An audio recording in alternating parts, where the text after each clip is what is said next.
Ladies and gentlemen, welcome back to another episode of Idiosyncratic Fables, the podcast where we celebrate the stories that make us all a little unique, a little unusual, and wonderfully weird in our own ways. I'm your host, James, and today I am beyond excited because we have a true powerhouse in the audiobook world joining us. Our guest is James Anderson Foster, award-winning narrator with over 500 titles under his belt, producer extraordinaire, and someone who's been praised by AudioFile Magazine for his energy, focus, and that spot-on delivery that makes you feel like the voice in your head came to life. He's narrated across every genre imaginable for big names like Audible, Penguin Random House, Harper Audio, Macmillan, Simon & Schuster, Tantor, and more. He's even dipped into authorship himself with urban fantasies and action-packed spy thrillers, all while holding a PhD in psychology and bringing real-life experience from the military into his work. Dubbed the hardest working man in audiobooks, James has won or been nominated for just about every major award in the industry. But beyond the accolades, what draws me to his story is how he's turned a lifetime of diverse experiences, psychology, combat, performance, into this incredible ability to breathe life into characters and worlds. James, thank you so much for being on this episode today. I truly appreciate you. Oh, thank you for having me. So let's go ahead and kick things off. And that's no pun intended for the upcoming game this Sunday. If you had to sum up your overall story, if you will, the quirky, unusual thread that ties your life together, what would it be? Wow. What a fantastic question. I've got a few. I would say the through line, the thread that connects everything is that it's never too late to redefine yourself and figure out who you are right now. I love that. Short, Thanks. sweet, to the point. Yeah, no, I have been and done a great many things. And yeah, no, I think that's a feature, not a bug. It also kind of breathes life to the everybody deserves a second chance motto. Oh, absolutely. There's it's weird. There you know the song by Peter Gabriel, Salisbury Hill. Yes. Yeah, one of my favorite songs. And there's this line where he says, you know, he stepped right out of the machinery. And I heard it must have been just the right time in my life when I heard that, because at the time I was in this job and it felt like machinery, life, what, you know, you're a cog in the machine, everything's just running. And this idea that you could just sort of, instead of trying to continue to progress forward in this machine, you could take sort of a lateral step out of it, blew my head wide open. And I realized I don't want to be doing this anymore. What do I want to do? And so I went off and did that and became successful at that. And then when I realized, you know, I'd like to try my hand at this over here, it was another step out of that machinery, and went off and did another thing and became successful at that. And that's sort of been the meta ADHD version of my life. Oh, wow. You've got this fascinating combo, a PhD in psychology, military combat experience, a booming narration career, and now authoring your own books in urban fantasy and spy thrillers. How did those worlds collide for you? I mean, I think thriller is the connecting point there, with the psychology sort of both driving my interest in what makes people tick and giving me what I hope is a credible portrayal of what makes characters tick, either in my narration or in my writing. I think it's when you look at the story of my life, it's no surprise that I'm drawn to thrillers, and yeah, but while genres like that are very plot driven, what makes them really cool for me is the fact that there's still people in them. For the good ones. They're authentic people. Right. And for narrating them, it's finding that authentic person to embody somebody else's story, and then in writing my own, it's in fleshing out and creating this authentic person who is still believable as a person, even while the craziest things are happening all around them. Was there a single moment or aha moment that shifted you from analyzing minds to voicing them and then likewise writing them? Oh my God, yeah, actually, there was. I had been working as a college psychologist in Colorado, and at the time, my residence was in Cincinnati, Ohio, and so I was driving back for winter break, and on this long 19-hour drive, this was back in 2011, 2012. Okay. I would listen to audiobooks going back and forth. And it was on this particular drive that I realized I was listening to Luke Daniels, the Iron Druid series. Ooh, Um, yeah, fantastic. But I realized this is a job. Like, people do this. Somebody paid this guy to do this. And I was one of those nerds in high school that lettered in drama, and had grand visions of becoming an actor, until people told me, you're never going to make a living at it. You're going to wait tables. Why don't you do something respectable like psychology? uh, and I don't know, I had 19 hours, just me and Luke, in the car, and I got home and I thought, you know what, I'm going to look into this. I'm going to see what it would take. And that winter break, I actually auditioned for on ACX, auditioned for my first book, got it, recorded it, liked it, and never stopped. And then when it came to the decision to write, um, it was a Facebook post. I was, like you, I'm sure, friends with many authors. right. One of the perks, I think, of being a narrator is you get to make friends with so many fascinating people who are making these stories. And I was posting idea after idea, like, hey, I want to see a book like this. Why isn't this out there? Hey, so and so, can you get on that for me, please? I want to narrate this book. Right. And I'd done several of those, and then one of them, one of my author friends, R.L. King, said, why don't you just write it? And I thought about it for a minute, and I realized, you know, do you know Travis Baldree? I do. Yeah, great, Fantastic human being. great guy, one of the nicest guys. I have a great private Travis story that I'll tell you, that highlights just how fantastic of a guy he is. I don't want to embarrass him publicly on your podcast, um, but he had said at one point about writing his book that he had read enough books as a narrator that he just sort of intuitively knew what he liked when it came to his writing style. And that's what came out as, his ridiculously successful, well-earned success, but ridiculously successful books. Um, Absolutely. and so it was sort of sitting with R.L. King telling me, well, why don't you write it? And thinking about Travis's comment. And I thought, okay, maybe I will. And then I did.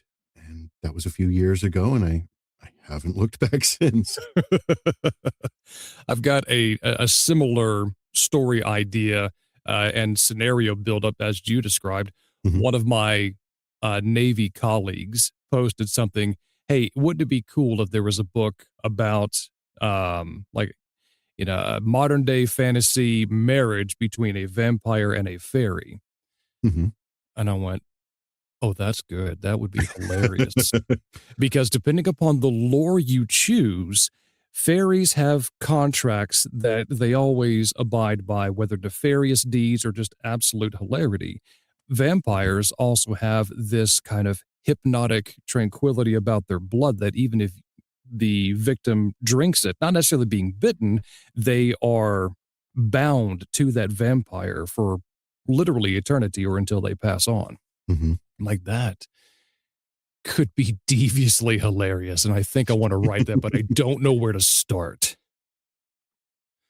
So let's Nice. focus more into your audiobook career then. Okay. With over 500 books under your belt and awards across the board, you've narrated everything from heart-pounding thrillers to epic fantasy to even steamy romance.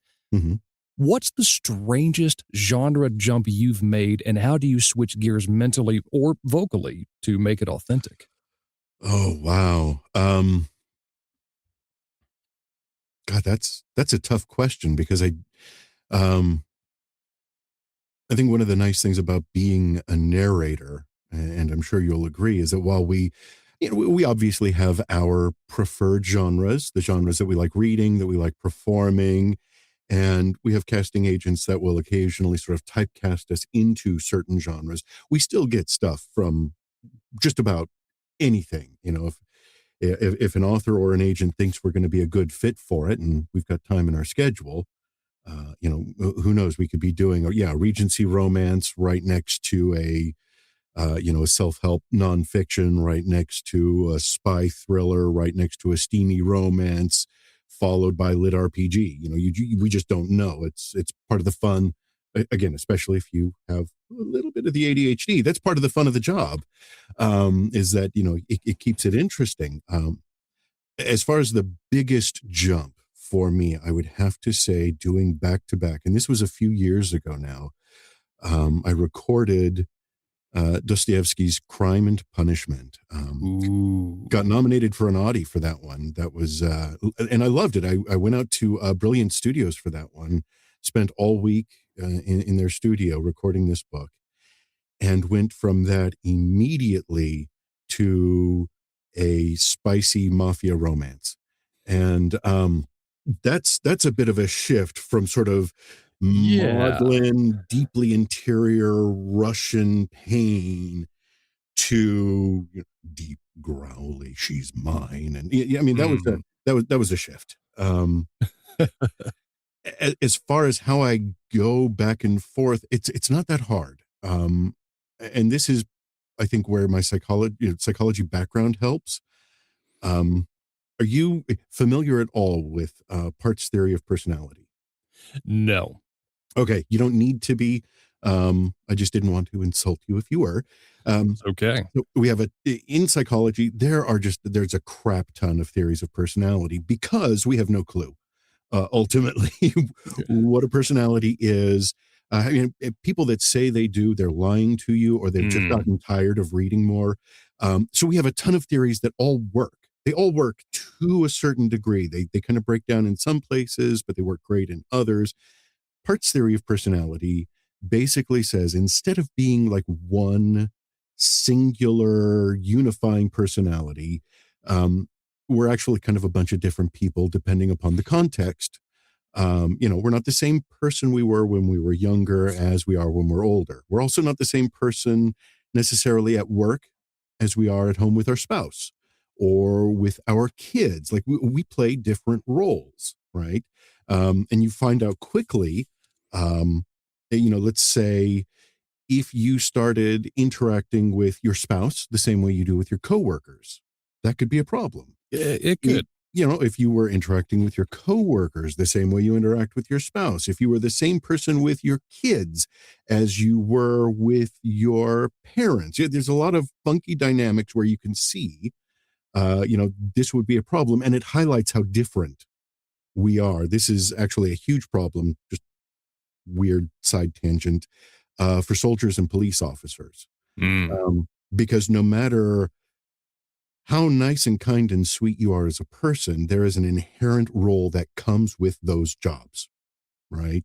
especially for police officers. You have to be a certain kind of person to do that job during the day or during, whenever your shift is. But if you can't let go of that, if you come home and you are still that person, you're going to have some problems. This is why it's being a police officer has, I think, the highest divorce rate of any profession in the country, because they get so invested in that role and they can't let it go. They can't step out of that when they come home. And that's a problem. Just like it would be a problem if they couldn't step out of their at-home role when they were off being a police officer.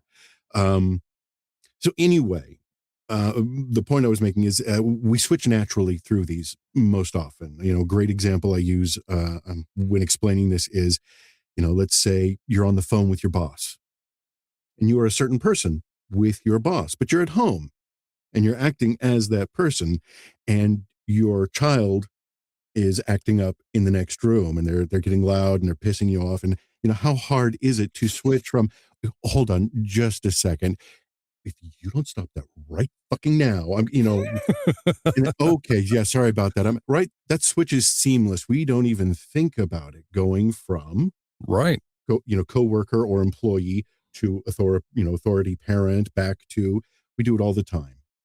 And as actors, as audiobook narrators, especially because we have to be everybody in the book, when it becomes difficult, I think, to switch between either one genre to another, between books, or one character and another within a book, it's because we're getting in our own way.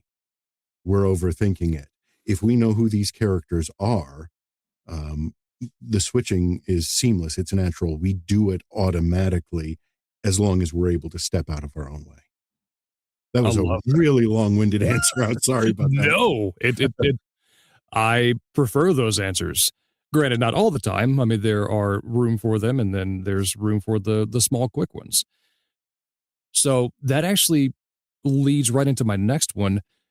Imposter syndrome pops up a lot in this space, given what you were talking about as far as the seamless transitions and whatnot, and or walls that could prevent that transition. What's a technique or mindset shift that helped you push through it? It was reading somebody glibly post that, no, of course you have imposter syndrome. You're faking. But the thing is, everybody's faking. It's all one giant con. And why should they all get to be in on it and not you? Right. Exactly. Of course I'm faking it, but yeah, so is everybody else. And I can fake just as well as they can. Yeah. Absolutely. So, yeah, no, anytime I feel like an imposter, which is often in the author world, as I'm, sort of finding my way, no, I just remind myself that, no, I can fake it just as good as they can. Exactly. Do you have any wild booth stories, like a character voice that went hilariously wrong on the first take, or a sound effect mishap that still makes you laugh? Oh, goodness. What do I want to admit? I mean, I think every narrator who's been doing this longer than 2 months has run into the problem of, I came up with this hilarious voice for this one character before realizing that they were the main character in the next book in the series.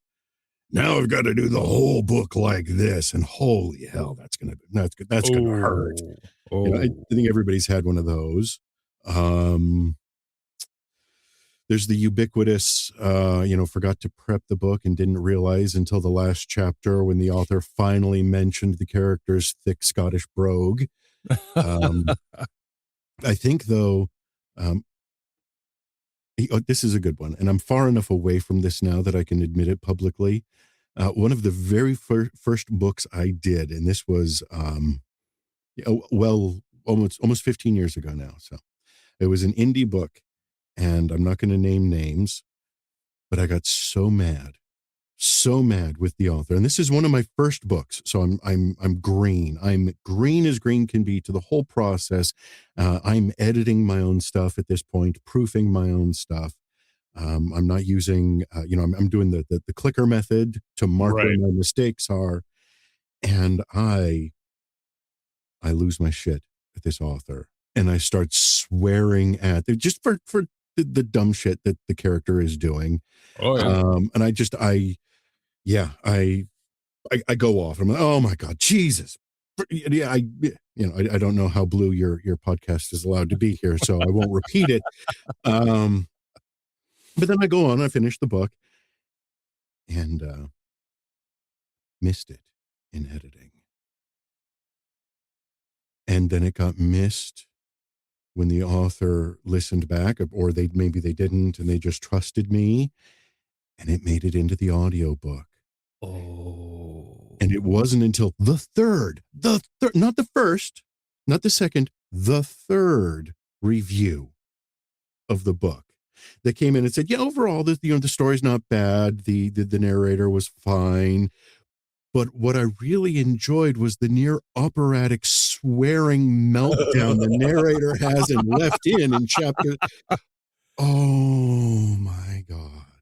And it's a whole, like, you can't just go in, re-record and upload.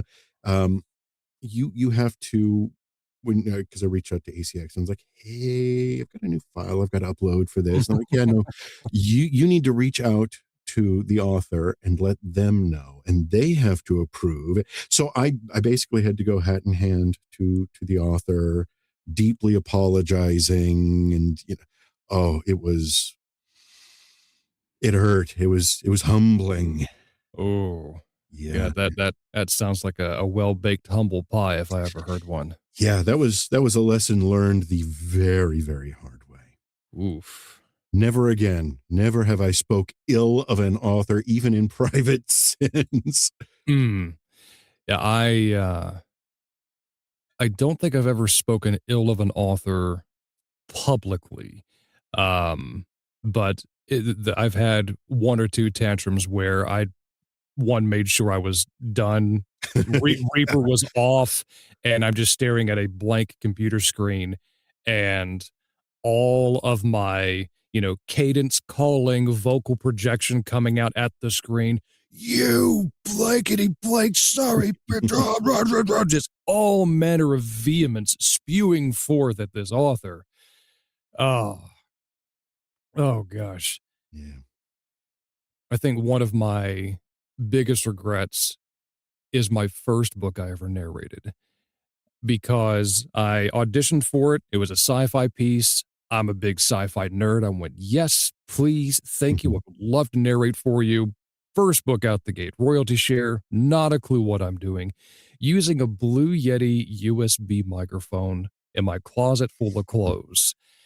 And that book took me 4 months, start to finish. Wow. Recording and editing and, James, I went through line by line in post-production listening for errors because I didn't know what the snap method was or the click method was or what we affectionately use, the punch and roll technique.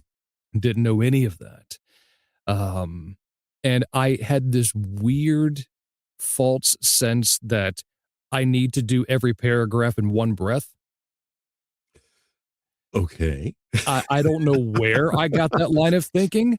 I am so thankful I'm well past that, but holy buckets. If I could go back and do that book again, I would. Yeah. Oh my gosh. I think one of the funniest reviews I read was from that book. It said that the narrator sounded like a bunch of frat boys after 12 kegs. 5 stars. Yeah. Yeah. I'll take it. We all start somewhere. Right. Oh. So with your writing career, you're building out urban fantasy worlds like in Dark Summoning and gritty spy thrillers. How does narrating hundreds of other people's stories influence the way you write your own? Like, do you hear your characters in specific voices while drafting? I do. But that's an always thing. When I read, I hear the voice when I read. Same thing when I write. I think for me,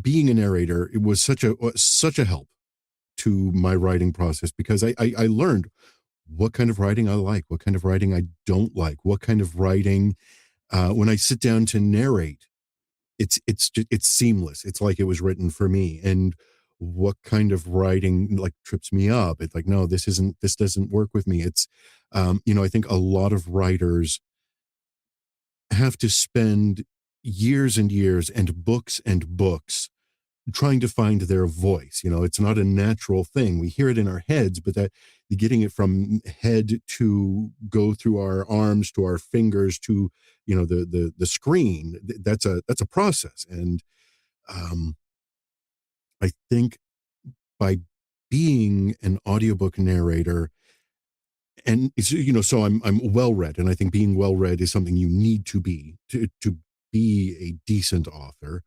Um, but I'm well read across so many genres and in a situation where I have to read every word.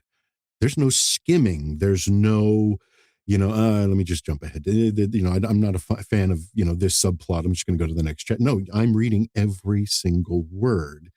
And so every new book I narrate is like yet another, masterclass in writing, even if it's a masterclass in what my voice is not. And reading things that oh God, I love how they did this. I would have done this differently, or what. Having gone through so many other people's books, I think that really helped. There's a process called maybe mirroring. I don't know. It's basically copying that some people recommend. I've seen it advertised even, where you spend a certain amount of time writing down by hand somebody else's book, somebody else's work, something that, that you really enjoy, or they've done something really well, and you write it out. And it's just sort of, I think, training that process of brain to hand to paper, and there's something about doing it yourself and doing it manually that sort of trains your brain in figuring out your voice. And I think there's an aspect of that in our narration as well, by vocalizing word by word, somebody else's book. We really get, I think, an interior, or at least a better sense. I won't say I hit the ground running with my first book and I knew what my voice was and it was clear. No, my first book reads very much like somebody's first book. um, but yeah, no, it was a huge help going from narration, where I was able to have such a broad experience, to other styles of writing, to allow me to learn what I like and don't like, and have a decent sense of that going into the writing process already. Yeah. Did that make sense at all, or was that just this one? No, it made perfect sense. It made no sense. It actually allowed me to reflect on my first book. I had started writing it back in 2011 during my last duty station with the Army in Fort Bliss in El Paso, Texas. And I was like, ooh, this is going to be so funny. I can't wait to put this into a book. And it was two different perspectives as far as different main characters. And then the primary main character is actually born at the end of the book. So therefore, my first main character's perspective was from sperm, what it would be like. Kind of like a different take on, Woody Allen's, oh gosh, what was that cartoon he did? I don't know. It's right there. It's like a fuzzy detail, but anywho, and he was, born at the very end of the book, and I sought out to, do my own publishing and own cover art. Got picked up by a very odd publishing company out of the UK who promised me the moon and stars and didn't uphold any of those promises. And I got back 2 reviews, both of which were 1 star. And then my wife looked at it. She goes, "What is this?" I'm like, "Oh, it's a book I wrote and I published." She goes, "Honey, you don't read." I'm like, "Yeah, yeah." And so I eventually took it off the Amazon shelf, and I was like, "No, I can't do this. Fast forward to now me being an audiobook narrator, and similar to what you said, every book that I've read has inspired me to, I was like, yeah, actually, I think I can do this. Yeah. And the more I've read, the more I've understood what the writing process is like.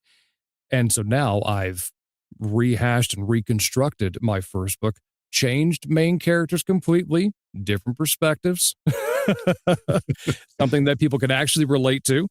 And we're looking at a publishing date of this year. So Oh, nice. I'm really looking forward. Congratulations. Thank you.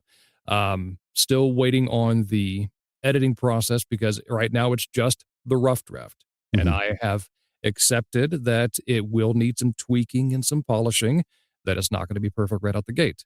And Right. I'm okay with that. The rough draft's only job is to exist. Yes, That's it. It doesn't have to be great. It doesn't have to be brilliant. It just has to exist, because you can edit a rough draft. correct. Can't edit a blank page. Mm-mm. No. With your background in psychology and combat, Mhm. what kind of unique edge do you bring to creating suspense, tension, or flawed characters that readers, well, and listeners connect Mhm. with on a deeper level? Oh, God, there's so many ways to answer that. So again, it just, I think it comes from experience. It's the same thing with like being a narrator and narrating so many different books across so many different genres. Um, Being a psychologist and being in the military, you get exposed to such a broad range of people in a very unique situation, right? Um, Especially people, soldiers that you have gone to combat with, you know each other in a way that people do not normally get to know each other. There are bonds forged there. You see each other in moments of, pants crapping terror, in moments of victory, in, it's this the range of emotions you experience in that. Um and God, people are just fascinating. People are, they are so amazingly interesting. And then to see people in a clinical setting, again, it's a very unique setting. Hi, I'm so and so, I'm meeting you for the very first time, and within the next 45 minutes I'm going to tell you some of the deepest, darkest things I've never said aloud to anybody else in my life. Are you ready? I This is, um you get such a unique perspective on people that you don't normally get. I've worked with people in a corporate setting for 10 years and never known them the way I Mm, have known, a soldier that I spent a month with, or, a client that I've seen 2 times. Um, and I think being able to have those kind of experiences with people, and recall that and bring that back up when I'm creating characters in these crazy situations, um, has been, at least for me, has been a really big help. I would like to think, I'm desperately hoping that none of my characters, even if they have just shown up on a page and said a single sentence, none of them is flat, none of them is cardboard, none of them is like, oh yeah, that's, we're gonna just name this character plot device, because he's coming in the forward this along. I want people to think, to feel like, to think that, no, that's somebody. They have wants, they have needs, they have desires. They may not know what they are, but you get that sense, that there's more behind the page. There's more behind their eyes. There's more behind their words. Does that make sense? it does. Oh, good. Um, yeah. What was the question? It was regarding your background in psychology and Yeah. combat, and with your unique edge that you bring to Yeah. creating the characters.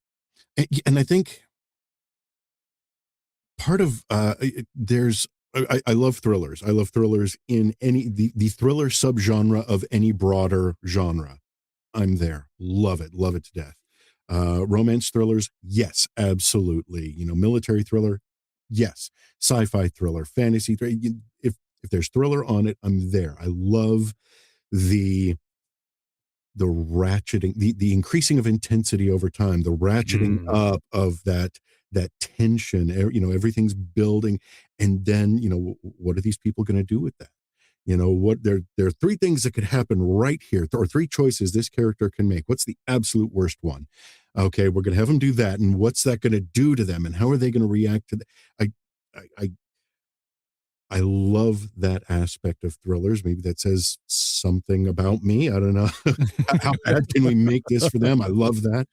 But I think seeing people being in combat, first of all, and even, I think anybody that's been in the military since the 90s, you have been in, around, tangentially related to combat. So this is not a unique experience anymore. When I enlisted in the 80s, there was combat. What's that? No, you went into the Army because it was a great way to pay for college and see the world, right? There was no, what do you mean war? What do you mean combat? But it's been a near constant since. So, you're constantly around that environment. You have to, as a soldier, I don't care what branch of the military you're in, you have to be thinking at any point in time, at this point next week, I could be in combat, supporting somebody in combat, you've got that tension that it's always there. It's baked in 4 years nonstop. What does that do to a person? How does that affect your thinking? And then when I saw people as a clinician, I don't work as a psychologist anymore. There's no time.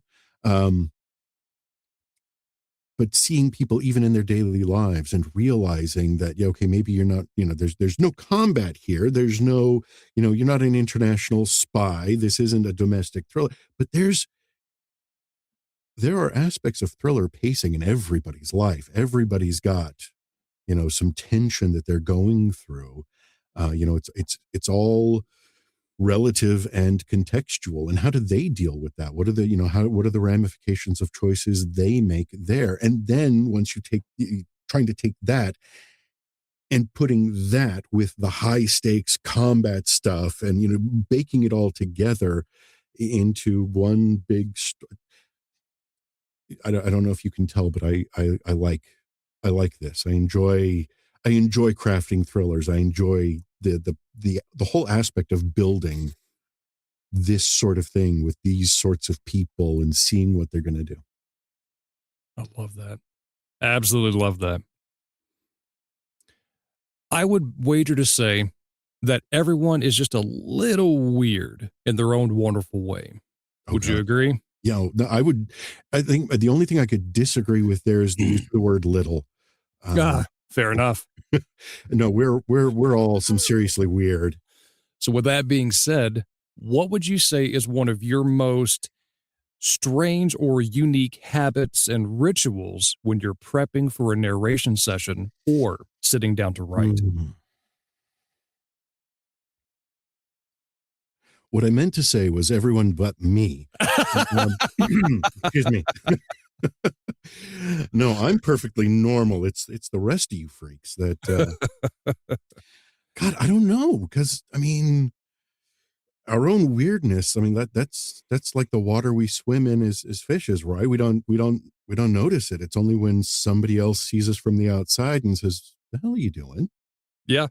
What do you mean? What am I doing? I'm working through my dialogue, or I'm acting this out. I think this is my fish tank. Get your own. Right. I think maybe one of the weirdest ritual type things I have, and this is with writing, is if I have an action scene in a thriller, whether it's urban fantasy or spy thriller, I want it to be realistic. I want it to make sense, but I also have in my head, like I'm a huge John Wick, or if a movie's been directed by John Woo, I'm watching it. I don't care. By the way, I don't know if you or any of your listeners are John Woo fans, but Hard Boiled is being re-released. They've upmastered it. It's 4K re-release. I think Netflix is getting it. Real excited about that. Classic movie if you have not seen it. Hard boiled. Sign me up.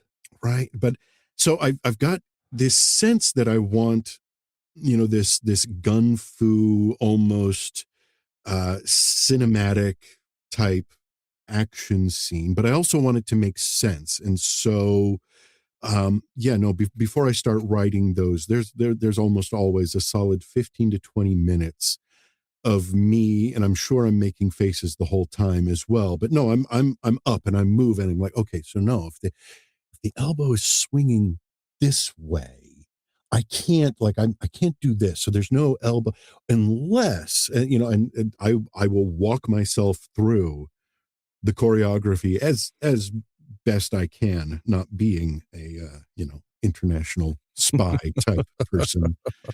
Although I don't know, I'd like to think maybe that's not so weird. Everybody does that, right? Of course. Yeah. Then there's, the practicing of voices before recording. I think, and I don't do a ton of voices. If people listen to my audiobooks, I think you'll notice I'm on the lower end of the spectrum when it comes to voices. There are some folks that are just full on cartoon. That's what they do. They're doing voices, and I'm more on the other spectrum. I'm trying to do people, not voices, because overall, voices are pretty similar. It's our pacing, how we pronounce things, how we pause, how we emphasize things. These are the things that make people recognizably different. Right. It's our mannerisms. It's our own personal quirks. Yeah. But I still want to differentiate the voice more than that. And especially if there's an accent involved or something, and I'll typically try to find a sentence or two that encapsulates either an accent or a character. And so when I say that, it's like it sort of brings me back. It reminds me who that person is, who that voice is. It's getting in character. And so there's, as I'm heading down, so our studio booth is on our lower level here, and so as I'm making the commute to work down the flight of stairs, you might hear me mumbling a few sentences here and there, trying to get into the headspace of whoever I'm going to be portraying as I step into the booth that day. That's fantastic. All right. Fun question for you.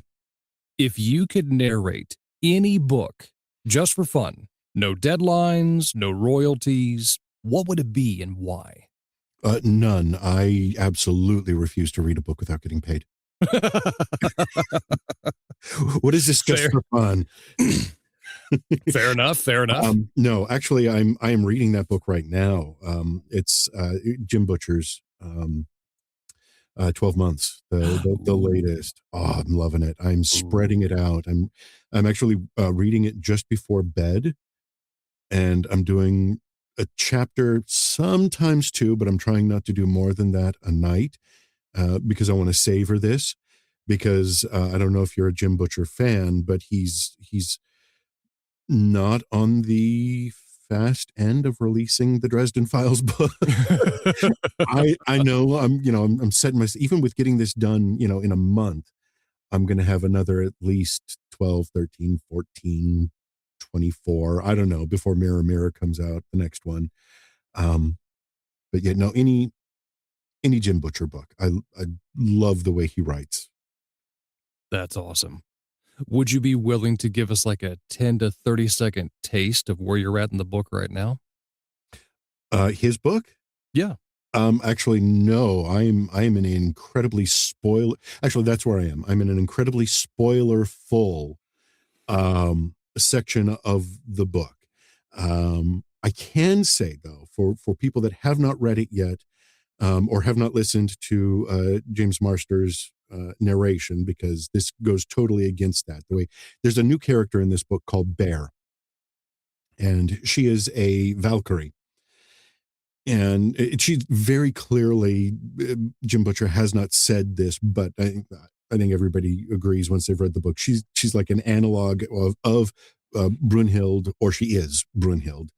But again, she's Bear. And the way he described her in the book, I automatically heard her voice as Pam from Archer, the animated series Archer. Right. And I can't, and I've listened, I have the audiobook as well. And because I love James Marsters. And I'm listening, and he voices her completely, totally, and I don't care. Like, I superimpose Pam's voice even on his narration. So that's where I am headspace wise with his book. Gotcha. There is Pam. And yeah, if you don't know who she is, you hit YouTube, find a couple of clips, and you will understand why I think I made that connection. Looking back, what is one personal story or lesson from your journey, maybe a failure turned triumph or a random kindness, that you would want listeners walking away with today? Wow. God, I've never known failure, so this is tough. Uh, shoot. I think there's an implicit lesson in everything that I've tried. And I did not hear this until, and this was not spoken to me personally. I do not know Brandon Sanderson. But it's something that he had said, which is allow the first draft to be bad. Let it be bad. Because again, its only job is to exist. You get it on paper. Let it be bad. It doesn't have to be good. That you fix in post. You fix that in editing. Let it be bad. And I realized that is sort of a touchstone that I've had in everything that I have done. Is this willingness, especially at the outset, to let it be bad. The idea that you cannot be good at anything until you're bad at it first. You have to be. That's how you get good. You start off bad, you suck awfully, and then over time, through practice, you get better and better. And I think when at least for me, when I've started something new, I didn't even know enough about it, whatever it was, to even know that I was bad yet. With the exception of writing, I knew enough, I'd read enough, I'd narrated enough to be able to tell, oh, no, that sucks. But for everything prior to that, like your story with your first audiobook that you recorded, where you didn't know that you didn't have to do an entire paragraph in one breath. You didn't know that, I'm not going to go word by word, line by line in editing for you do not know enough to know that what you're doing is wrong and awful and bad until you have done it enough to be able to look back and say, oh, shoot, what was I thinking? But you've got to get to that point first. And if you aren't willing to let it be bad, to step into whatever it is, knowing, okay, no, this is, with the exception of, certain things, I think, like, airline pilot, surgeon, don't, you can't be bad when you're starting those jobs, so, with some common sense here, just whatever you're doing, coming in and allowing yourself to be bad and knowing, nope, I'm going to suck at this, and that's okay. Because that's how I'm going to get better. I think that's what I would love people to walk away from this with. Aside from thinking, wow, he sounds so fascinating, I want to listen to every book he's narrated and read everything he's written. That's ideally what everybody's walking away from this with, is that deep longing to consume anything I produce. But other than that, if people had the sense that, oh yeah, because I have seen people in my life not pursue their dreams, not do things that, one day they might be great at, or maybe even not be great at, but they would still find fulfilling, for fear of failure. I see it in my kids all the time, especially when they were young, where, they want to be this, they want to be a gymnast, they want to play a musical instrument, they want to be an artist, and then they do it. And the first time they do it, they're not perfect. And they're like, oh, fine, screw that. I'm not doing that ever again. And I try to drill into them. No, this is how you get better. Yeah, obviously that sucked. I'm not gonna lie to you and say, oh my God, your very first picture is great. Unless you're 4, then it's going on the fridge. But it's you have to be willing to be bad. And yeah, that's what I would love. I would love more people to sort of interiorize that, to just, no, it can be bad. I'm going to let it be bad because that's how it's going to be good someday. I love that. Let's peel back the curtain a little bit for our last question. Where can folks find your latest narrations and keep up with what's coming next? Wow. So for narration, you can go to jamesandersonfoster.com. It's a website that I barely keep updated. But there are links to my Audible listings there. And also links to my other websites. I have different websites for different genres, different mailing lists, different all the business aspects of writing and narrating that nobody thinks about until all of a sudden they need them. But yeah, there's jamesandersonfoster.net for my urban fantasy. There's J.A. Foster Books for my spy thrillers, published by the wonderful folks at Athon. Love those guys. Rhett and Bruno are awesome. Or, yeah. Oh, is it Rhett Bruno? Is that his name? Edit this out so they don't realize I've forgotten their names. The wonderful guys at Athon. Fix that in post. And then James Foster, PhD, for my nonfiction stuff. I think that's it. God, I hope that's it. Yeah, I was only aware of the first 3, but I will make sure for you, dear listener, that every website he's listed will be in the show notes, and you can pick and choose one or all of them if you'd like to follow James Foster and what he's got coming up. James, thank you so much for being a part of the show. It was an absolute honor to chat with you and just to hear a little bit about your process. Thank you. Thank you. This has been a blast. And there you have it, dear listener. That was James Anderson Foster, sharing so generously from his incredible journey, from the psychology insights that shape his characters to the booth stories and craft wisdom that make him one of the most respected voices in audiobooks today. It's exactly the kind of story we love celebrating here on Idiosyncratic Fables. Proof that our quirks, our paths, and even our wild detours are what makes us worth hearing.